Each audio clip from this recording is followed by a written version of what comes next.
2022년도 이제 해가 저물어 갑니다. 2019년 3월부터 우리 코로나가 시작이 됐죠. 벌써 이제 3년이 이제 다 되는데요.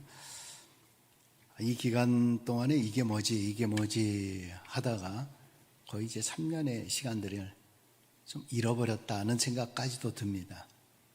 그래서 2020년에는 내가 뭐 했지? 2000가면서 21년은 뭐 했지? 이게 생각이 잘 안 난다고.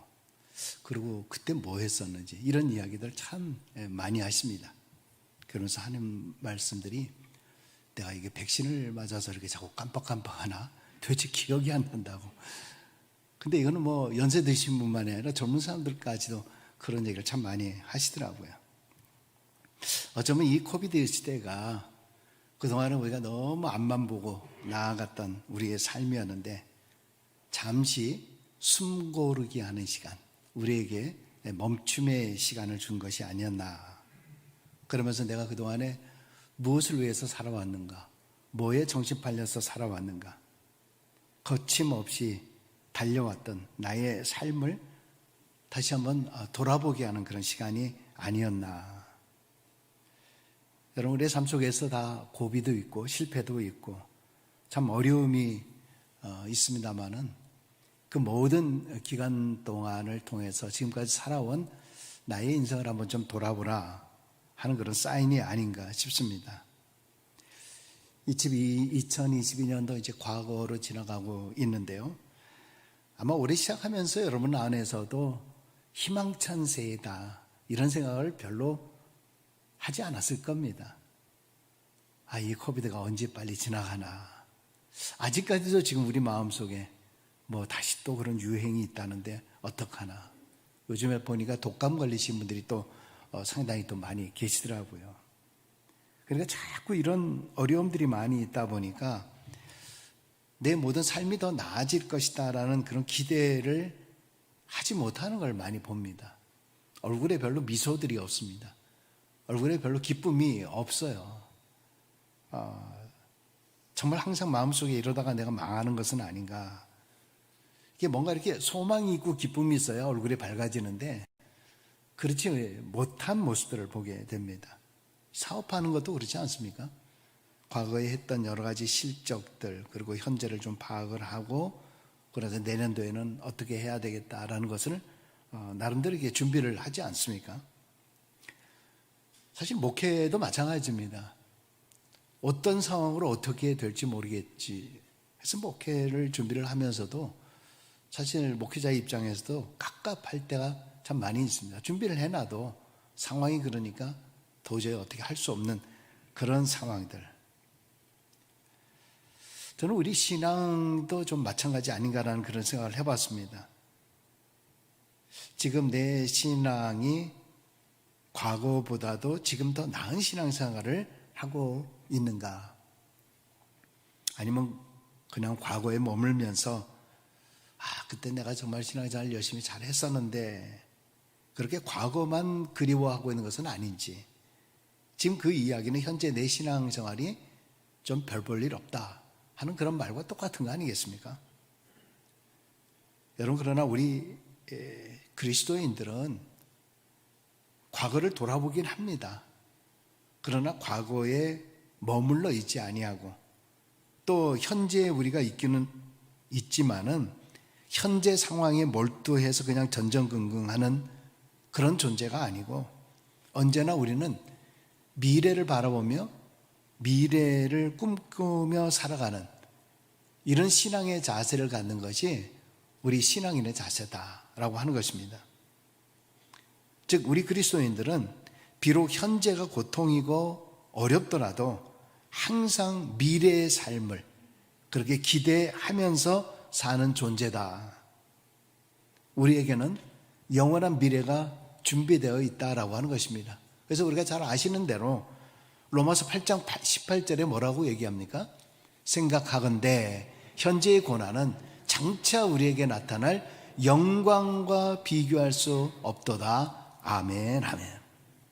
그렇기 때문에 우리 크리스찬들은 항상 긍정의 마인드를 가져야 되는 거야.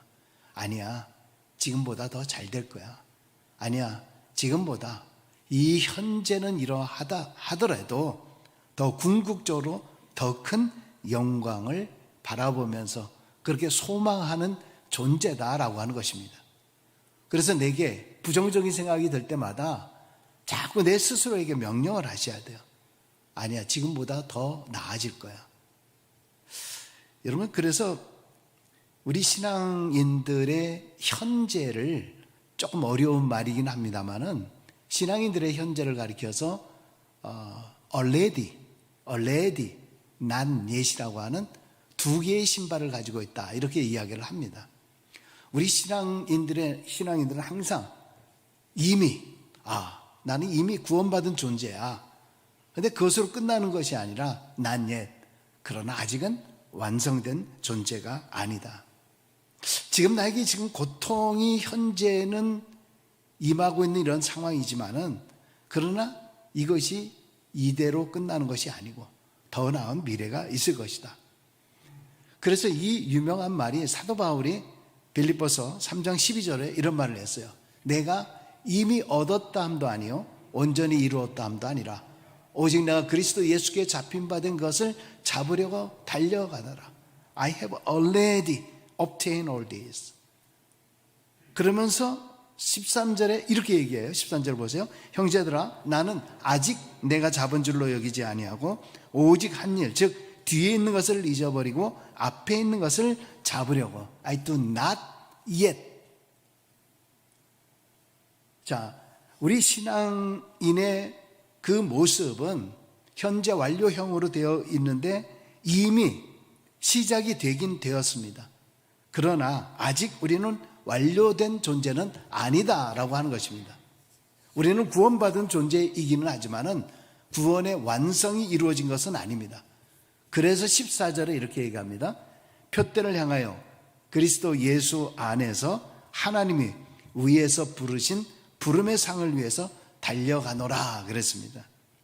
지금 이 이야기를 종합해서 이야기를 하면은 우리가 신자가 되었다라고 해서 그냥 신자가 됐으니까 이 현재에 머물러 있는 그런 삶이 아니라 우리는 계속해서 달려가야 할 그 표대를 향해서 날마다 I press, 계속 우리는 나를 프레스, 압박을 하라 하는 그런 말입니다. 이 이야기는 내가 성도가 되었다라고 해서 다 완성된 존재가 아니라는 겁니다. 나는 이제 목사가 되었으니까 내가 완성된 존재가 아니다. 나는 장로가 되었다라고 해서 권사와 안수집사가 되었다라고 해서 내 스스로 완전하다라고 말할 수 없다는 겁니다. 우리는 계속해서 자신을 신앙적으로 압박을 해서 그 표대를 향해서 계속 전진해 나가야 되는 not yet, 아직 완성되지 않은 그런 존재다라고 하는 말입니다. 여러분, 이 이야기는요 굉장히 사실 중요한 이야기입니다. 결국 우리는 다 완전한 존재가 아니에요. 우리는 다 부족한 존재입니다. 자, 이 이야기를 통해서 우리가 생각해 볼 수 있는 것은 누구도 나는 완전하다라고 말할 수 없는 거예요. 반대로 누구도 내가 부족하다라고 하는 말도 할 필요가 없다는 거예요. 내가 완전하다라고 말하는 사람과 내가 부족하다라고 하는 그 말도 둘 다 교만의 말이 될 수 있어요. 부족하다라고 하면서 한쪽에서는 내 안에서 난 저 사람보다는 훨씬 더 난데 라는 그런 마음을 갖는 게 우리 사람의 모습입니다. 그렇기 때문에 우리가 신앙생활하면서 언제나 그 자리에 머물러 있는 것이 아니라 우리는 항상 미래를 향해서 나아가야 돼요. 그래서 사도 바울이 하는 말은 주 예수께 잡혀진 삶, 그 표대를 향해서 날마다 나아가는 존재다, 이렇게 이야기를 하고 있습니다. 여러분, 우리 인간이 자기의 힘으로 자신의 미래를 장담할 수 있는 줄로 사람들이 착각하는 경우들이 참 많아요. 그런데 세상이 정말 그렇습니까? 그것은 패망의 선봉이 될 수 있습니다. 여러분, 지금 팬데믹이 그걸 보여주고 있지 않습니까? 팬데믹 전에는 내가 다 할 수 있다라고 생각하는 거예요. 내가 다 스스로 내가 노력하고 수고하면 다 된다라고, 나는 승승장구한다라고 생각해요. 그게 바로 세상 사람들의 모습이에요. 인간이 그동안에 해왔던 것이 뭔가요? 첫 번째 뭐예요? 어떤 것을 해왔습니까?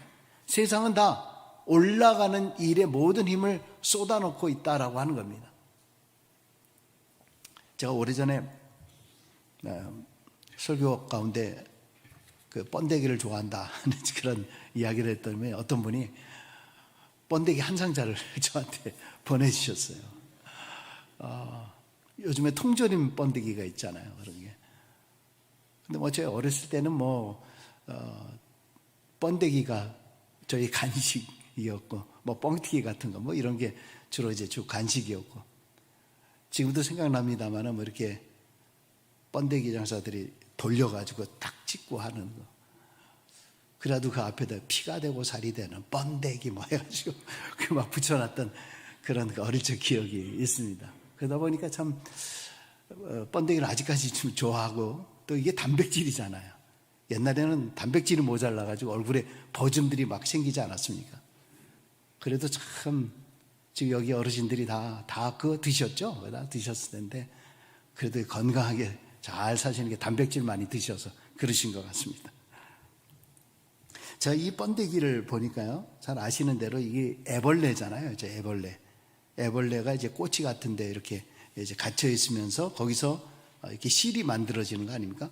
쭉 뽑아내가지고 이제 명주실을 만들어내고, 그 명주실을 만들어낸 게 이제 번데기가 되는 건데, 그냥 놔두면 어떻게 됩니까?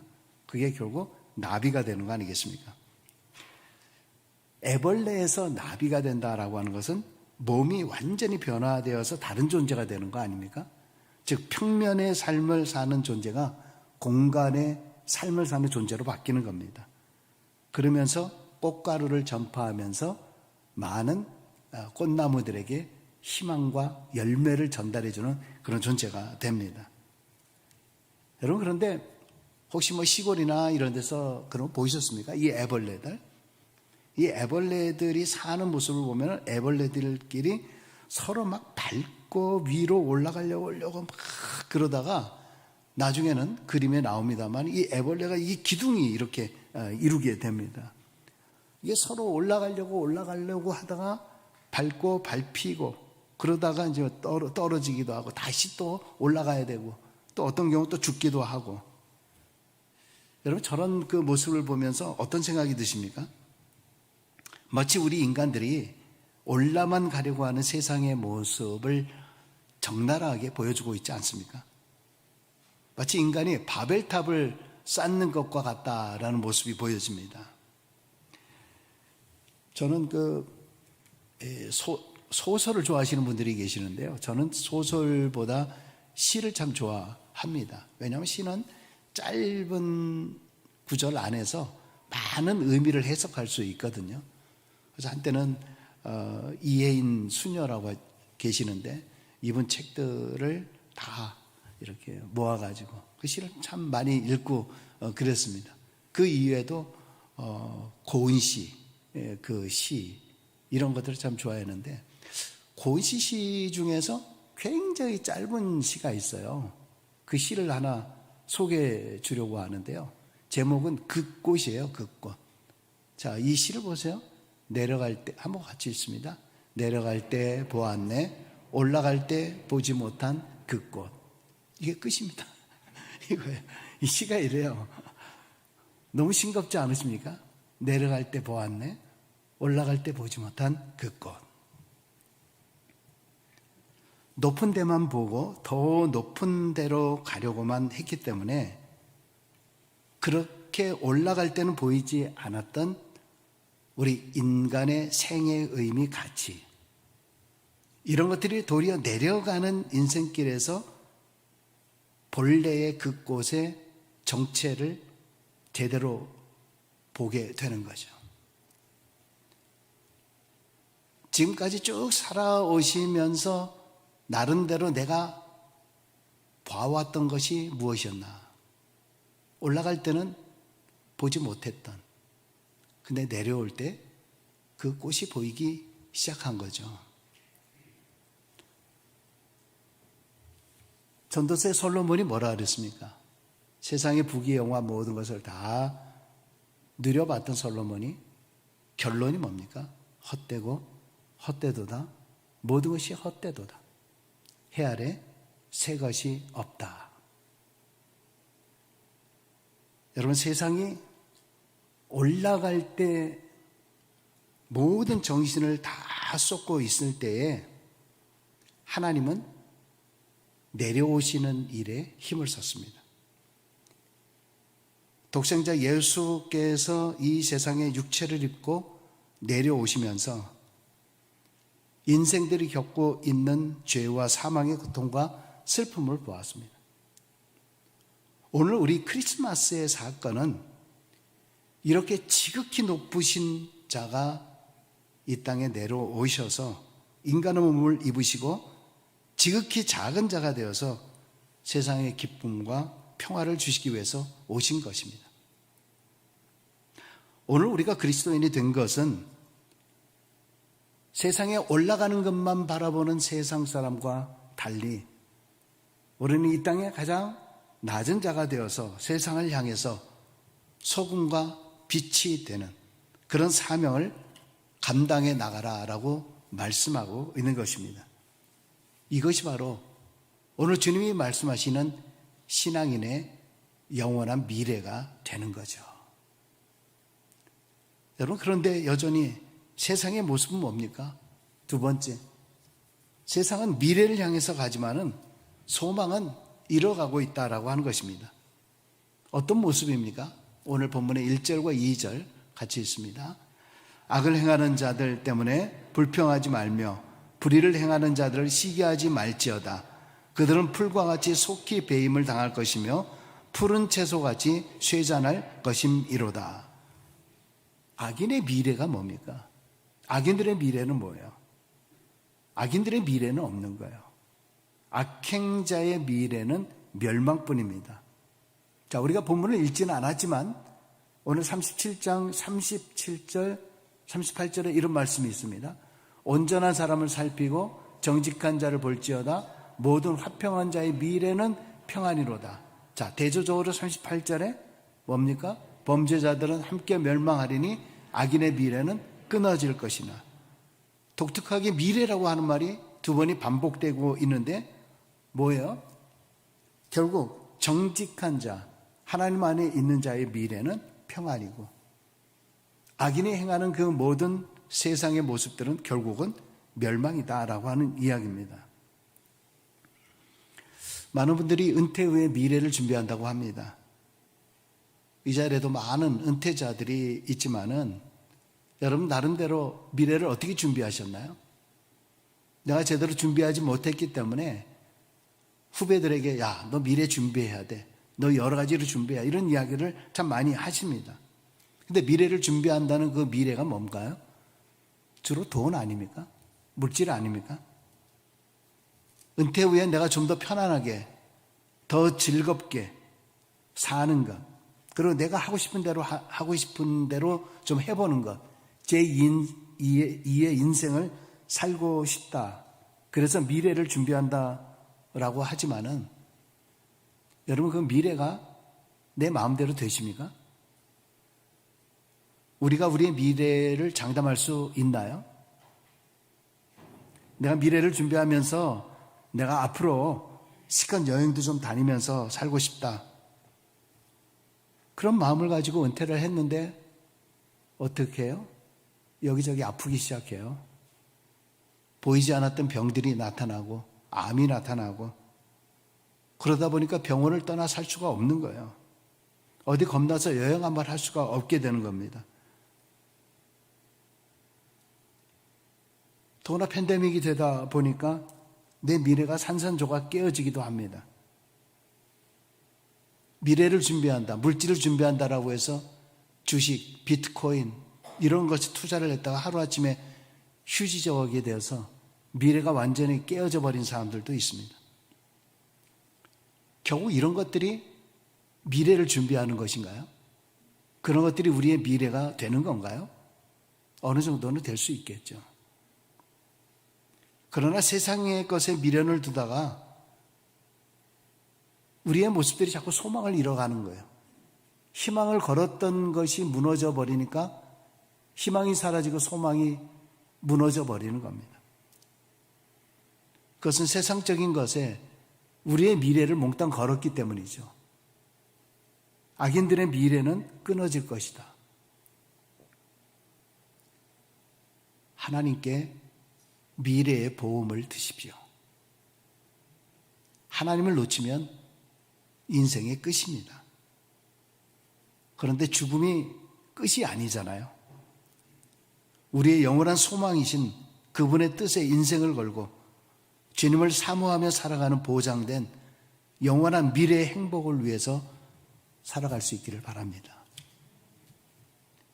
그렇기 때문에 세 번째 우리 믿음의 사람은요, 자신의 길과 미래를 여호와께 맡기셔야 합니다.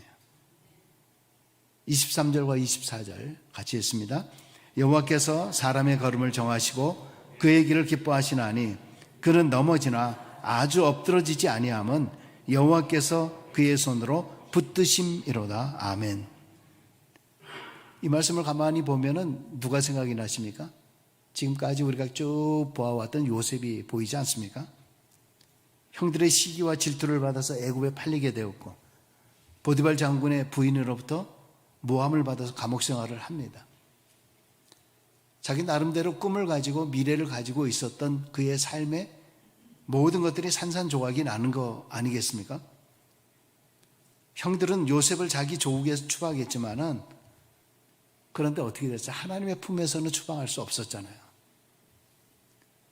부모로부터 사랑의 줄을 끊기 위해서 이방 나라로 팔아버렸지만은 하나님의 사랑과 은혜를 입은 요셉의 그 정직하고 복된 꿈까지 장사치들에게 팔 수는 없었던 거잖아요.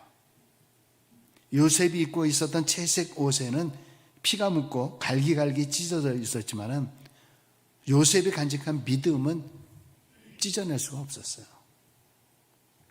형들과 보디발은 요셉을 감옥에 던졌지만은 하나님은 그를 들어서 애굽의 국무총리로 보냈고 자기 가족은 물론 애굽 백성까지 구원하는 놀라운 역사를 이루어 그의 소원을 이루게 하셨습니다.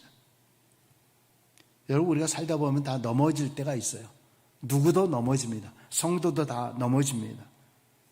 그러나 하나님은 우리를 자빠진 채로 내버려 두지 아니하시고 반드시 우리를 다시 일으켜 세우십니다.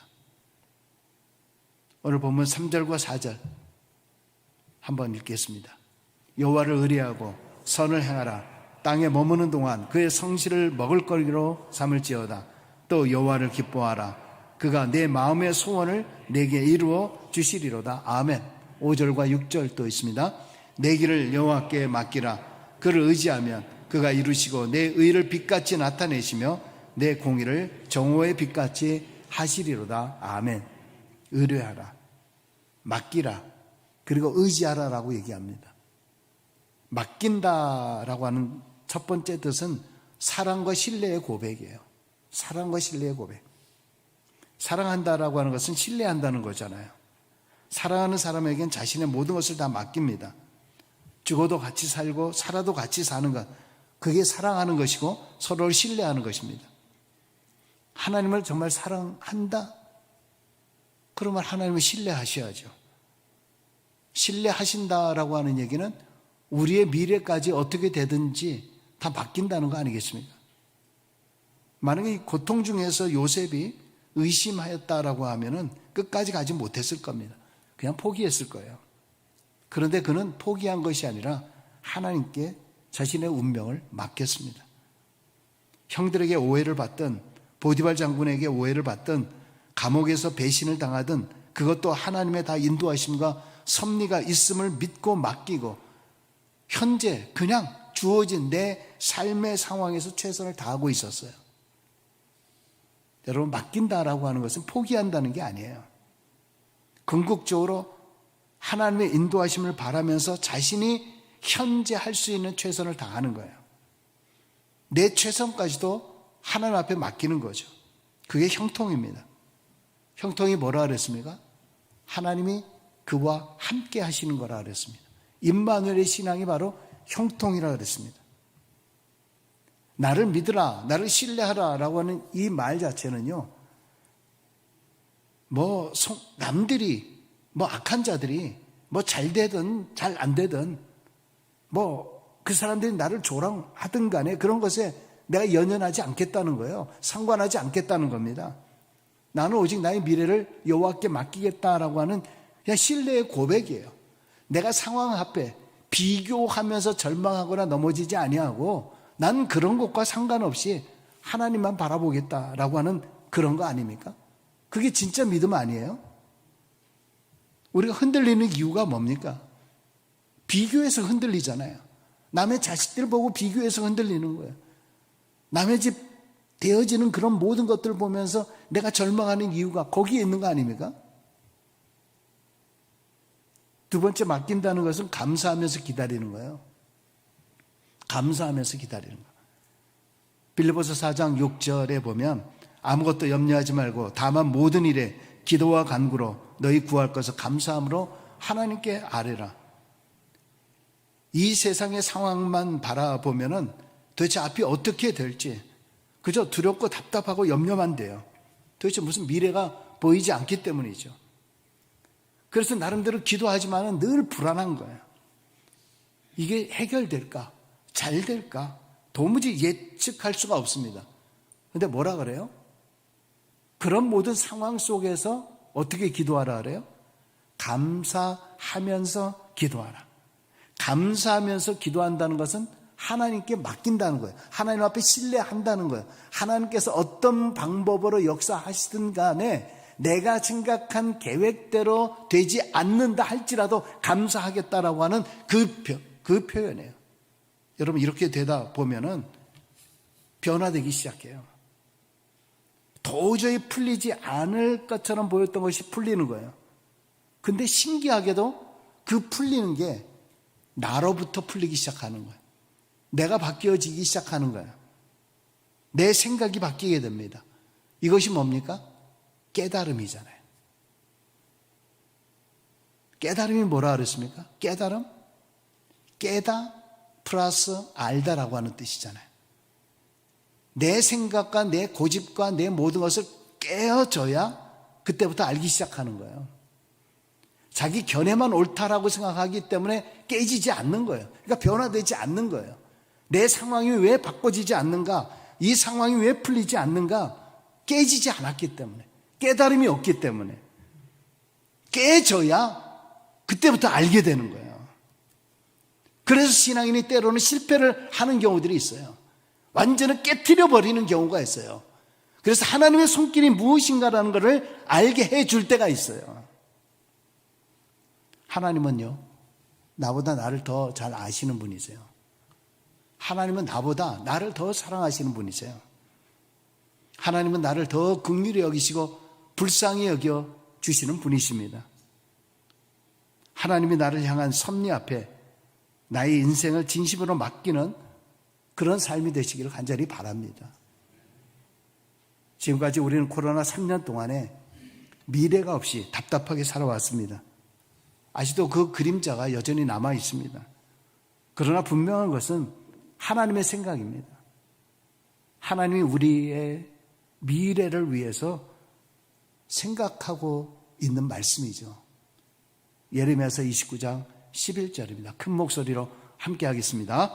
여호와의 말씀이니라. 너희를 향한 나의 생각을 내가 아나니 평안이요 재앙이 아니니라. 너희에게 미래와 희망을 주는 것이니라. 아멘, 아멘. 너희를 향한 내 생각, 누가 하는 거예요? 하나님이 하는 거예요. 하나님은 우리에게 주시고자 하는 것이 평안이야, 재앙이 아니라 그랬어요. 나는 재수가 없는 사람이다. 내가 하는 일들마다 난 족조가 안 되더라. 그것은 하나님을 신뢰하지 않는 거죠. 하나님 앞에 맡기지 않은 것이죠. 하나님은 우리의 미래를 선하게 바꾸시는 분이십니다. 여러분의 가정과 여러분의 자녀와 여러분의 사업과 건강, 미래, 하나님께서 오늘 나에게 하루라고 하는 선물을 주셨습니다. 하루라고 하는 선물이에요. 오늘 내가 일어나서 눈 떴다라고 하는 것은 오늘 하나님께서 나에게 또 다른 우리에게 선물로 주신 거예요. 하루를. 그러면 이 선물이라고 하는 것은 기뻐해야 하는 거 아닙니까? 선물을 받으면서도 짜증 부리실 겁니까? 그런데 이 선물을 받았는데 받는 순간에 아침부터 걱정할 겁니까? 아침부터 짜증 부릴 겁니까? 여러분, 걱정하려면 하루만 하십시오.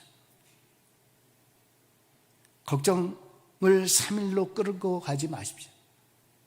30일 끌고 가지 마세요. 3년을 끌고 가지 마십시오. 그러면 30년 걱정이 있을 겁니다.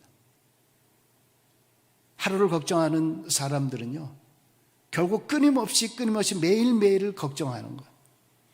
그 걱정의 삶을 보면 30년이 지나도 여전히 걱정만 하고 있어요. 풀리지 않습니다. 인생이 풀리지 않아요. 그때 걱정하고 절망하고 불평했던 사람은 30년 후에도 매일이다 보니까 40년이 돼도 똑같아요. 변함이 없어요. 여러분, 현재를 포기하지 마십시오. 하나님께 맡기십시오. 하나님의 결정과 하나님의 신뢰와 하나님의 사랑을 믿으십시오. 우리에게 평안과 미래와 희망 주시기를 원하시는 하나님을 붙잡고 이 한 해를 은혜 가운데 잘 마무리하시고 새로운 희망과 기쁨으로 새해를 맞이하게 되시길 주의 이름으로 간절히 축원합니다. 기도하겠습니다. 아버지 하나님, 우리 인생을 돌아볼 때에 내 인생은 어떤 인생이었습니까? 평생 걱정만 하며 살아왔던 내 인생이 아닙니까? 하나님께서 하루라고 하는 선물을 나에게 허락해 주셨고 생명을 연장시켜 주셨는데 내 삶은 언제나 불행을 되새고 살고 있는 우리 인생의 모습은 아니었는가? 하나님 우리에게 말씀하십니다. 너에게 희망과 미래와 소망을 주시기를 원하신다. 이 하나님의 말씀 붙잡고 현실의 삶 속에서 늘 기뻐하며 감사하며 살아가는 우리 모두가 되게 하여 주옵소서. 예수님의 이름으로 기도했습니다. 아멘.